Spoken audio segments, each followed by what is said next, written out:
Hello to everyone. Thanks for joining us today and welcome to this Amatech Land Incorporated webinar. My name is Rich and I'm a Senior Manager with IEEE Global Spec. Okay, now to get this webinar started, I'd like to introduce to you Amatech Land Global Product Manager, Richard Gagg. Richard, go right ahead. Good morning. My name is Richard Gagg. I'm Market Sector Manager for Metals with Amatech Land, and I'm here in Pittsburgh, Pennsylvania. Today I'm going to talk about temperature measurement using non-contact radiation pyrometers. I'm also going to cover some conventional contact type measurements and compare them with these. Within temperature measurement devices, there are two broad groups of instruments used. They're contact temperature measurement groups, and they include things like thermocouples, thermistors, RTDs, liquid-filled or vapor-filled systems, and bimetallic strips. With the non-contact measurements, these are predominantly radiation pyrometers. What do we call these non-contact temperature measuring devices? Radiation thermometer is the name agreed upon by ASTM. Pyrometer is the older and more common name for these instruments. It's derived from the Greek root pyro, that means fire. Many people will call them infrared thermometers or infrared pyrometers, even though some of the models operate outside of the infrared part of the electromagnetic spectrum. Many people simply refer to them as pyrometers because they've heard that word before. As an introduction, let's look at the electromagnetic spectrum. At the very short end of the spectrum, which is where very, very high temperatures exist, it's mostly gamma rays. As temperatures start to come down, we come into an area of the spectrum where X-rays exist. And then at slightly longer wavelengths, at slightly lower temperatures, we come into the ultraviolet. And then finally into the visible part of the spectrum. And this small part of the spectrum is where our eyes operate. The visible part of the spectrum is also the part of the electromagnetic spectrum where color exists. As you come to lower and lower temperatures, you come into the infrared part of the spectrum, and then past that, you go to radio waves. Now let's look at what parts of the electromagnetic spectrum are useful for measuring temperatures that we come across. These Planck curves show the distribution of radiated energy at various temperatures. Let me explain how they work. If you look at the highest curve, the red curve, that shows 5,770 Kelvin. 5,770 Kelvin is the temperature of our sun. And so if one looks underneath the red curve, you will see the wavelengths which are emitted from the sun. The peak of the wavelengths is where visible energy exists, and you can see this with the rainbow of color on this graph. And the peak of that visible part of the spectrum from the sun is what we know as the color green. Our eyes have adapted to the maximum radiation from the sun so that we can better see reflections of our surroundings, and we can see and not bump into things. Now let's look at another example. If we look at the black curve, which is shown as 288 Kelvin, 288 Kelvin is around 15 degrees Celsius or around 60 degrees Fahrenheit. You can see there that radiation is available to measure anywhere from 2 micrometers out to a few hundred micrometers. Now, if we were to use our radiation detectors, which are our eyes, and try and see temperatures at 15 degrees Celsius, we wouldn't be able to. If we sat in a room with no windows and turned out the lights, everything would be black. And that's because there's no short wavelength energy in the visible spectrum at those temperatures.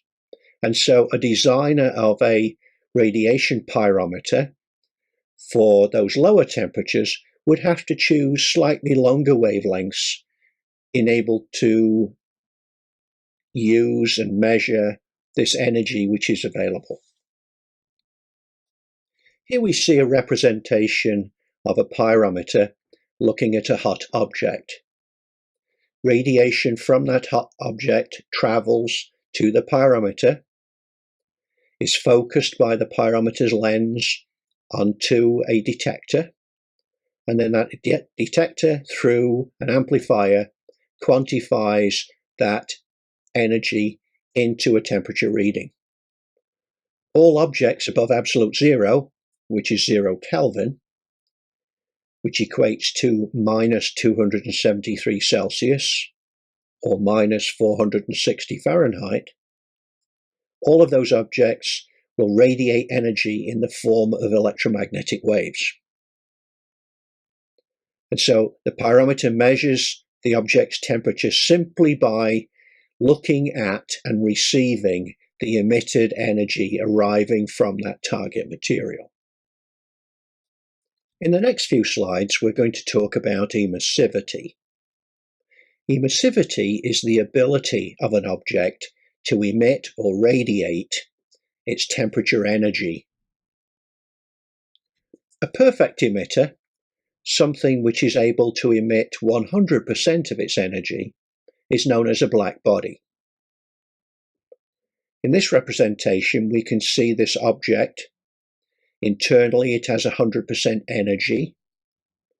If 100% energy can escape from the surface and none is reflected back internally, then this is said to have an emissivity value of 1 because it radiates 100% of that energy. Perfect emitters, or black bodies, really don't exist in nature. Most items radiate less than the amount of energy that's within them. So here we'll take an object which has an emissivity value of 0.4, and so in this case only 40% of the object's energy is able to be radiated from the surface, and the remaining 60% is reflected back internally within the object. So this is an item with an emissivity value of 0.4. Let's show this in another way. We have two objects here. One is dark and rough, the other one is shiny and smooth. The dark and rough object will absorb radiation very well, whereas that smooth and shiny object doesn't absorb radiation that well. Let's look at radiation from these same two objects. The dark and rough object is a good emitter. It radiates a lot of its energy.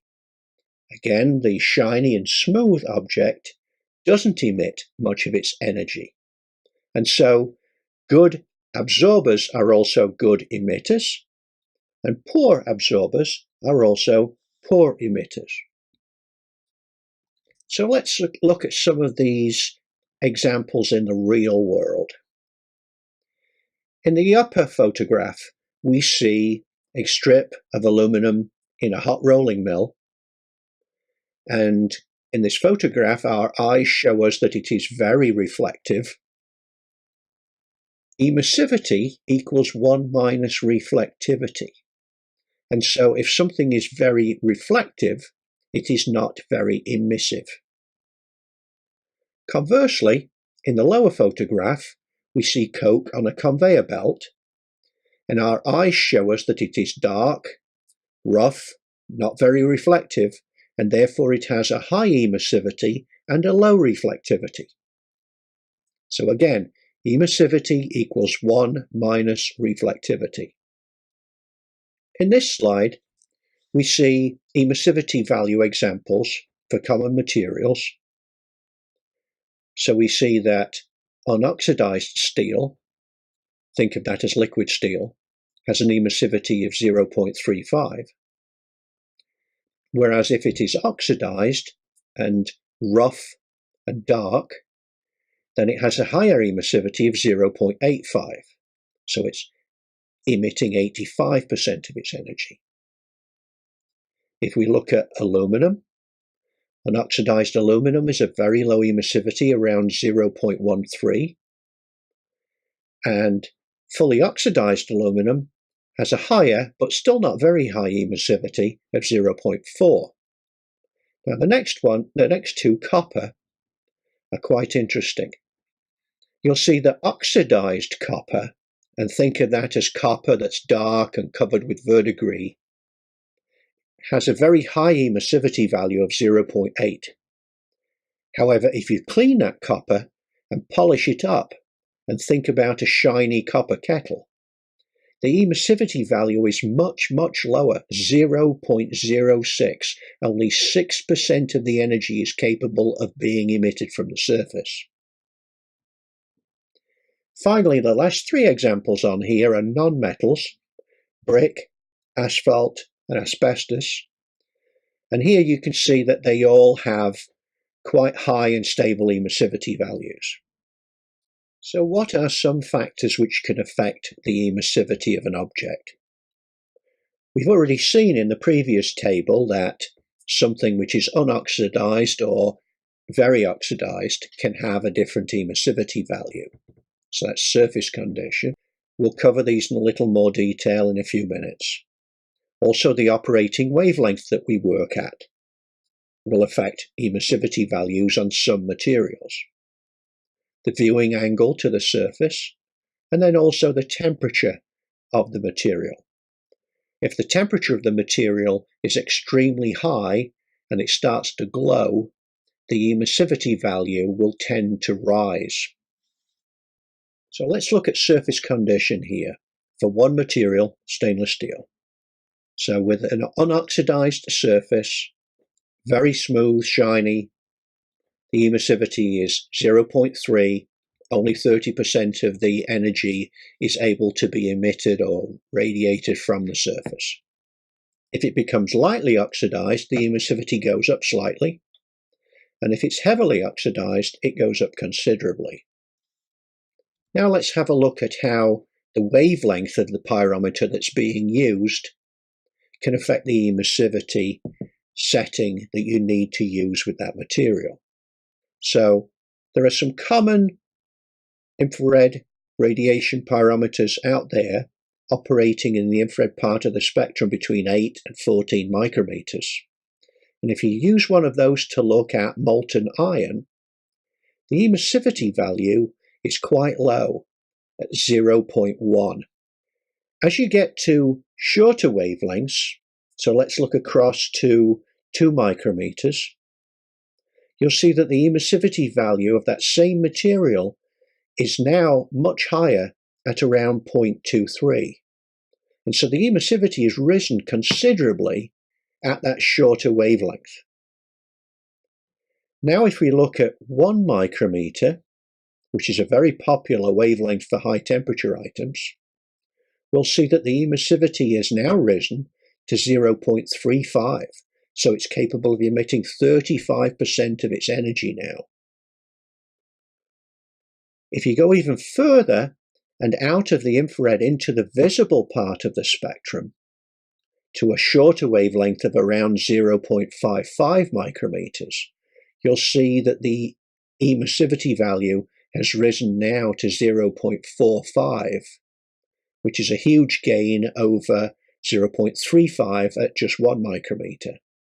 And so a pyrometer designer looking to measure temperatures for molten iron would tend to use very short wavelength detectors, very short wavelength pyrometers, operating short of the infrared and into the visible part of the spectrum. So now let's look at the effect of an emissivity change on a surface, or if you were to set the emissivity value on the pyrometer slightly in error, and what effect that will have at different wavelengths.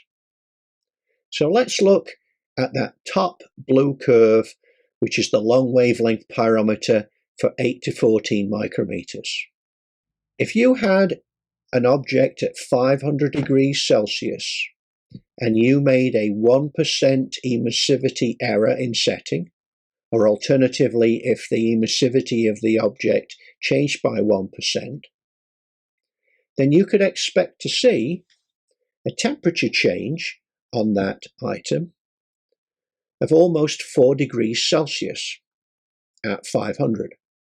Now, if you go through lower and shorter wavelengths, and you now go down to the red curve, which is at 1 micrometer, you can see at the same temperature at 500 degrees Celsius, if you made a 1% error in the emissivity setting, that would be the equivalent of just 0.3 Celsius difference in reading. So you see here, there's a huge advantage to using the shortest wavelength that you can for a particular temperature measurement. And so there's a basic rule of thumb where you always choose the shortest wavelength for the temperature that you're trying to measure. The emissivity of a surface can also change with the viewing angle. For most materials, if the viewing angle is straight onto the object, which is normal, through 45 degrees from normal, the emissivity value will stay the same. So knowing this, it's quite easy to position a pyrometer to measure the temperature of something and know the emissivity. However, if you go at more glancing angles than 45 degrees from normal, the majority of the materials will have lower and lower and lower emissivities the more of a glancing angle you get to. Here we see a graph that shows this effect. Here we see a metal that has an emissivity value of 0.9, and you'll see here that as you go from normal all the way out to 45 degrees from normal, the emissivity value stays at 0.9. And it's only after 45 degrees from normal that the angular viewing effect will give you lower and lower emissivities. And so you can see that by 65 degrees from normal, the emissivities drop from 0.9 to 0.8. And then the further you get, the more glancing angle you get, the emissivity value cascades away. Now let me give you a real-world example so you can visualize this. You remember earlier on one of the slides I showed the emissivity value of asphalt, which is the material that we put on roads. So if you can imagine a road surface and that road going out to the horizon and it being a sunny day, to your eyes, that road would look dark. It would have quite a high emissivity value of 0.85. But the further you look out towards the horizon, the lighter the road will become, and at the horizon you will see a shimmering reflection, which is a mirage. And what that mirage is a total lack of emissivity, and emissivity equals 1 minus reflectivity, and so it's a perfect reflector out there. And so what you are seeing in that mirage is a reflection of radiation from the sky. So after all this talk about emissivity, how do you know what emissivity value to use? Well, it's actually quite easy. If you look in the user guide for the radiation pyrometer that you bought, in that user guide will be a table of materials with different surface finishes and different temperatures, and against them will be the emissivity values of those materials. And so simply follow those tables and you will find the correct emissivity value to use for that pyrometer. Now, if you find a material which is more exotic, undocumented, then if it's possible to make a temperature measurement of that material by using a contact thermometer, then you can make a measurement with the contact thermometer. You can then look at that same temperature point on that material with the pyrometer, adjust its emissivity value until both of the readings match. And what you've just done is back calculated the emissivity value of that material. Now, in a lot of cases, it's not possible to touch a surface with a contact device. And then in this case, we could determine the emissivity of the material in a laboratory. And most suppliers of these radiation pyrometers will be able to supply you details of how you would prepare a sample of material to send back to have it tested and quantified in their laboratory. Sometimes if you have a problematic, very low emissivity material, it's possible to raise the emissivity of that material by doing something to it. In this example, we see a chrome-plated roll, typical to what would be used in a paper mill. And the surface of that chrome-plated roll is very reflective and has a very low emissivity value of 0.1. However, if you were to pick part of that roll that is towards the edge and not in contact with the paper, you may be allowed to paint a stripe on that roll, and then you could measure the temperature of that stripe because that paint would have a much higher emissivity of 0.85 and be very easy to measure in those conditions. Another way to raise the emissivity of a material is to change its shape. And so this is how people would make a blackbody calibration source.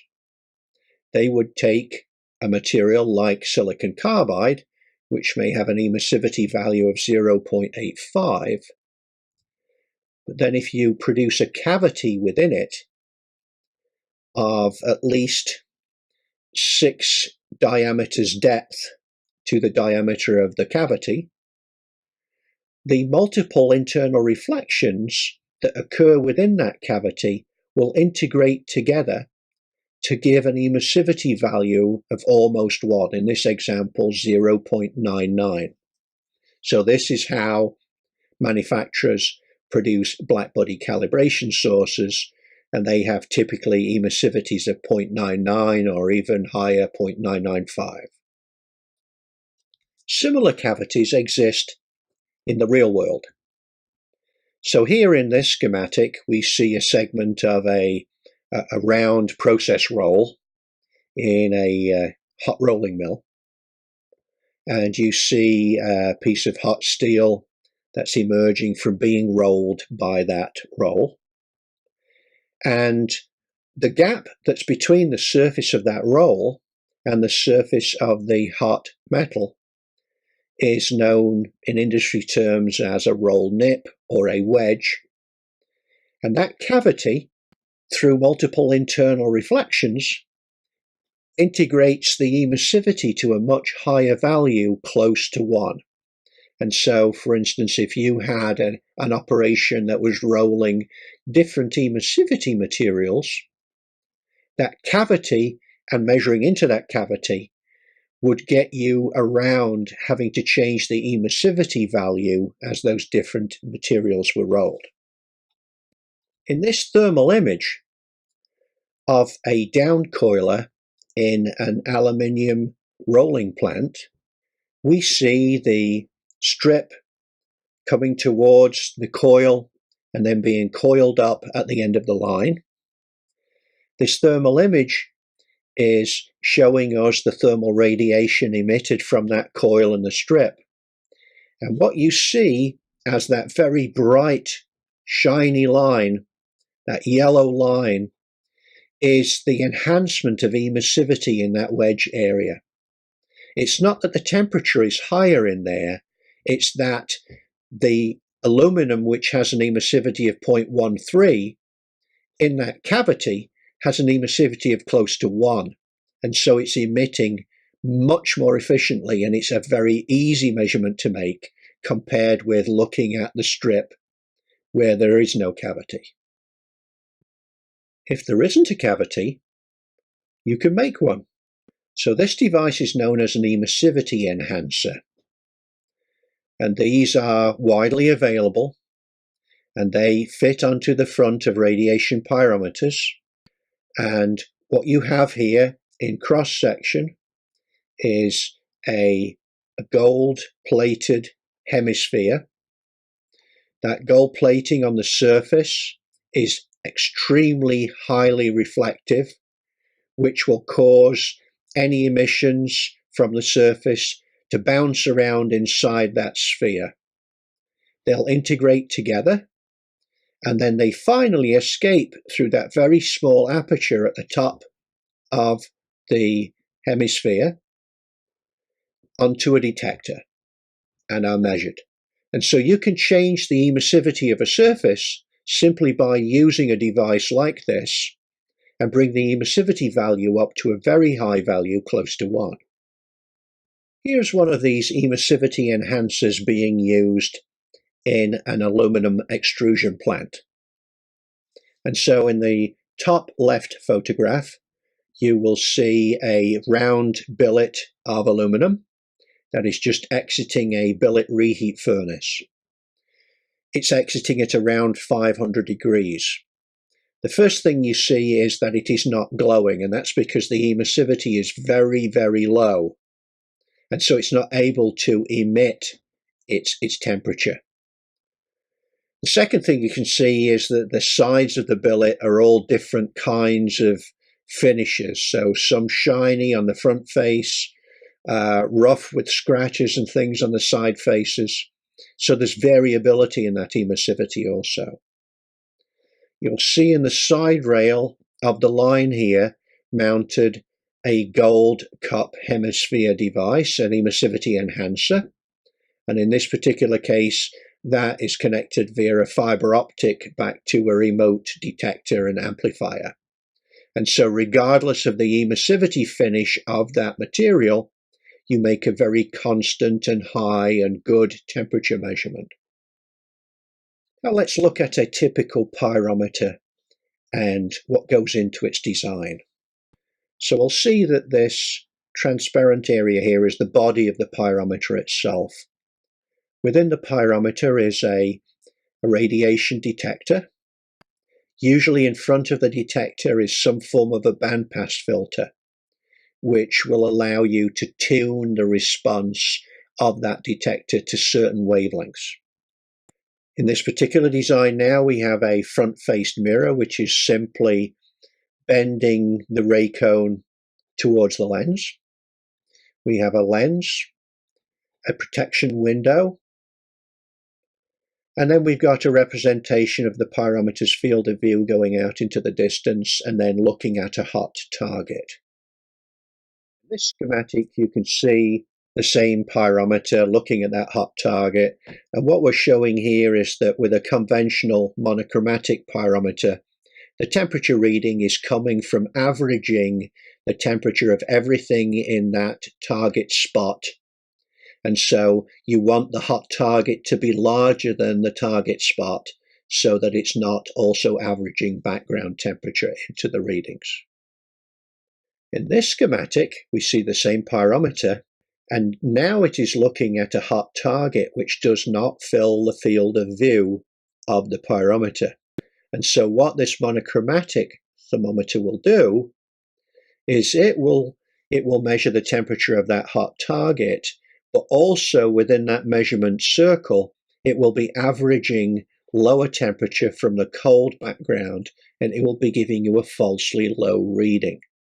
So you should always ensure that the instrument is focused onto the object and is capable of seeing the object and none of the background. Now, there are some different design pyrometers which accommodate this kind of measurement, and these are known as ratio or two color pyrometers. And instead of an intensity of the output from the single detector, temperature is related to the ratio of the two outputs from the two detectors at two wavelengths. And so if both detectors are seeing 50% output, they have the same ratio as both detectors seeing 100%. And so that type of thermometer is very good for environments where you have an object which cannot fill the field of view, or something where you have obscuration like lots of clouds of dust. Let's look here at the relationship between distance from the target and the target diameter, the target size. So in this example, we have a portable pyrometer with fully focusable optics, and the pyrometer field of view is expressed as 200 to 1. What that means is that every 200 units of distance you go away, the target diameter grows by 1 unit. And so in this particular case, somebody has focused this at a distance of 1 meter, which is 1000 millimeters. If you divide that by 200, you'll see the target size is 5 millimeters. Now, with this pyrometer and with other pyrometers, you have a through the lens sighting, so that not only can you see where that target spot is, but you can also see how large it is. That's very important. On some low-cost pyrometers, they do not have through the lens sighting or cameras within them, and so they will just have a single red laser dot. It's important to understand that that laser dot is only defining the center of that measurement circle. It's not defining the diameter of that measurement circle. And so if you're not aware of that, you might think that, oh yes, the thermometer is looking at that object and none of the background, when in fact the target diameter at that distance might be 75 millimeters and the object is only 50 millimeters, and you're getting a much lower reading because you're also averaging background temperatures. In this schematic, we have the same pyrometer with adjustable optics and with a 200 to 1 field of view. And now the operator has adjusted the focus to something which is further away at 1.5 meters. And so the spot diameter there is 1500 millimeters divided by 200, which is a 7.5 millimeter spot. Some pyrometers are fiber optic based. So here we see a pyrometer which has a fiber optic light guide, which then goes a great distance to a small refocusing lens, which is mounted close to the target. And then this fiber optic light guide could then be threaded through a maze of machinery back to a remote sensor. That remote sensor may not otherwise be able to see something that's happening inside of a machine. Other applications for fiber optics are when you have very high ambient temperatures and you cannot use water cooling. And so in this particular case, the lens could take 200 Celsius or 400 Fahrenheit with no cooling at all. And you could put the electronics and the amplifier back in a cool area, which is 70 Celsius. Another use for these two is if you have an environment with a very high RF field, an induction field, for instance, then you could mount this lens very close to the measurement and put the electronics far away from that induction field. Let's now go through some of the basics of what you're familiar with in contact thermometers. And some things are maybe so obvious that you don't realize. First of all, if you're using a contact thermometer, then you have to touch or contact the surface of the object that you want to measure. If you want to do that, you've also got to be close enough to the object to touch it. What a lot of people don't realize is that if you touch a hot object with a thermocouple, for the first few seconds, that cold thermocouple will conduct heat away from the surface and the reading will be falsely low. And so you should really wait for a few seconds with the thermocouple to get to the same temperature as the surface that you are touching. If you don't, you get falsely low readings.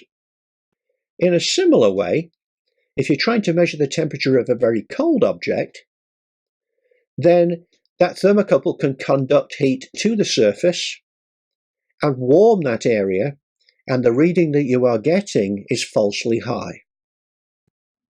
If you're trying to measure the temperature of a moving object with a thermocouple, that can be very difficult because there'll be a frictional effect from the surface scraping along that product. Also with conventional contact thermometers, if you touch an object, you can damage it. So for instance, if it was delicate plastic, you may damage it by touching it, or you could contaminate it. So if it were a food or a pharmaceutical product, that wouldn't be good. Also, if you're measuring very hot objects for long periods, the thermocouple tip can migrate, giving you a drift in readings, which is unrecoverable, and you have to recycle and replace that thermocouple. A contact thermometer, by being in contact with the process, can erode or corrode. A contact thermometer can conduct electricity. If somebody says to you, go over there with that 2-foot-long thermocouple and measure the temperature of the insulator on that 100,000 volt power supply, you might be wise not to do that. You can't use a thermocouple to measure a surface of a material if it's being heated by a flame. If that flame is playing onto the surface and you're trying to measure the temperature of that surface as it's being heated by the flame, the thermocouple will take on the temperature of the flame itself and will be no good for making this temperature measurement. A thermocouple or RTD cannot operate in induction fields. Those induction fields would excite the device and it would give vastly incorrect readings. Thermocouples and RTDs usually have very slow response speeds, even slower if they're in protective sheaths. And in furnace applications where you want to measure the temperature of the product, thermocouples are actually measuring the temperature of the furnace and not the product. Radiation pyrometers are excellent for measuring moving items because they don't touch the item. There's no chance of a frictional effect. Also, you can be distant to the item. You don't need to be close to it. Measurement of distant items, no need again to get close. Because a radiation pyrometer simply looks at the surface and the radiation being emitted from the surface, it doesn't conduct temperature away from the surface, and it doesn't conduct temperature to the surface. So the measurement is much better than a contact device. The measurement doesn't contaminate the measured item because it's not touching it. So again, it's not contaminating something that may be prone to contamination. The device doesn't wear out like a contact measurement item would do because it doesn't come in contact with the process, it doesn't get eroded or corroded by the process. And because of this, they have very low maintenance. Even when making very high temperature measurements, there is no drift over time, like with a thermocouple hot junction that could migrate. Measurements are possible in dangerous areas. So again, if you want to measure the temperature of something which is high voltage, you don't have to get close to it. All you have to do is look at it with the pyrometer. And then the response speed of the item is extremely fast, in milliseconds. By selecting the type and the wavelength of the pyrometer, you could do things that cannot be done by contact means. So for instance, you may choose a wavelength that will see thin film plastics like Saran wrap as being completely opaque. And simply by looking at them, you can measure the incoming radiation and measure the temperature without damaging the surface of the plastic. You can measure glass surface temperatures. Also, by choosing the wavelength, you can measure subsurface temperatures, which is not possible with a contact device. You can measure temperatures through clouds of dust. You can measure temperatures through flames. You can choose wavelengths where the flames are transparent and you see the surface of a material that is being heated by a flame and not see the flame itself. You can measure the temperatures of products in furnaces and not the atmosphere of the furnace. You can measure the temperatures of items in induction fields, which is not possible using a contact device. You can measure temperatures of items that are being heated by a laser. Simply by choosing a wavelength that is far away from the wavelength of the laser reflections are not visible by the pyrometer. And you can measure combustion gas temperatures without intruding into the gas stream. So in the example of incinerators, people would use exotic sheathed thermocouples measuring exhaust gas temperatures, but they would have to replace those sheaths and thermocouples on a regular basis. In the case of a non-contact device, it simply looks through a window into there and does not come in contact with those erosive and corrosive gases. So as we've seen, there are many applications where radiation pyrometers are not just accurate and good, but they're the only method of accurate temperature measurement. We don't expect you to become an expert on this yourselves. This is why radiation thermometer manufacturers have application specialists, and we can assist you in selecting the correct device for your particular application. Okay, I'm coming to the end of my presentation now, and shortly I'm going to take questions from you. First of all, I want to thank you for attending. I know your time is very important.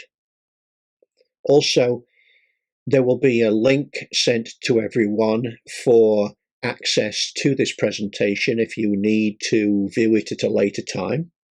And if in weeks or months to come you think you may have questions that you should have asked now, you can always contact me by email at richard.gag@amatec.com. Okay, let's go to the question and answer session. Okay, Richard, thank you very much for that great presentation. Now, we do have time for a few questions, but before we get to those, we'd like to let all of our audience know that if we don't get to your question, we'll have an answer for you following the webinar. Okay, Richard, here's your first question. How do I know the emissivity of my steel forging? Well, the easiest way is to look up the emissivity value in the tables at the back of the user guide for that pyrometer. If you don't have that available, and it's possible, you could also touch the item with a thermocouple and then adjust the emissivity dial on the instrument until the two readings match. Okay, Richard, thank you for that answer. Here's another question. Why is through-the-lens sighting an advantage? Well, with through-the-lens sighting, you don't only confirm the target is being measured, but you also see what size of area on the target is being measured. With some very low-cost pyrometers, they have a little red laser dot, which tells you the center of the area that's being measured, but not the size of it. If you have through-the-lens sighting, then what you see is the true size of that target spot, and you can confirm what's actually being measured. And thanks one more time, Richard, for that answer. Here's another question that came in. We harden alloy surfaces with the new laser system. Can an infrared thermometer measure the metal surface temperature during the operation? Yes, it can. You need to call one of our application specialists, and what they will do is guide you through selecting the right pyrometer of the right wavelength that will not be affected by that laser. Okay, thanks, Richard. Here's another question that came in. Can a pyrometer measure a paper web? And secondly, isn't it very hot? Yes, we have customers measuring paper and nonwoven materials with single spot pyrometers. We've also got some of them using thermal line scanners. Some of these materials can be slightly transparent, and we select a wavelength that will see that paper web as opaque. There are many pyrometers that are designed to measure very low temperatures, even below freezing. So pyrometers for paper have very rapid response speeds and are completely non-contact, and so you don't stand a chance of damaging the paper web. Okay, Richard, and as a follow-up to that answer, this next questioner asks, do you have additional information on this subject? I'd like to know more. Yes. If you email us, you could send an email to richard.gag@amatec.com. After this session, then just put in your question there and I can arrange to get you more materials. Thank you very much, Richard, for that answer. Here's the next question. Which is the average accuracy of pyrometers? Well, the typical measurement uncertainty depends on the model that you choose, but it's typically very accurate, between 0.25 and 0.4% of the pyrometer's reading. Okay, Richard, and as a follow-up to that, which range of temperature can they measure? Well, we can measure below 0 Celsius. We can measure over 3000 Celsius. So you just select the model for your particular application. Okay, Richard, thank you for that answer. We've got time for one more question, I think. Do these principles apply for portable and fixed pyrometers? Yes, absolutely. They are the same regardless of the form factor of the pyrometer. After saying that, some portables, you'll see some portables out there that are $30 each, low temperature, have very poor measurement accuracy, very bad optics. So if you're using a portable, just make sure that you buy a high quality one, and then it works in exactly the same way as a high quality fixed thermometer, and it will measure temperatures very accurately. Okay, Richard, thank you very much for that last answer, and we are out of time, so we're going to have to wrap up this webinar right there.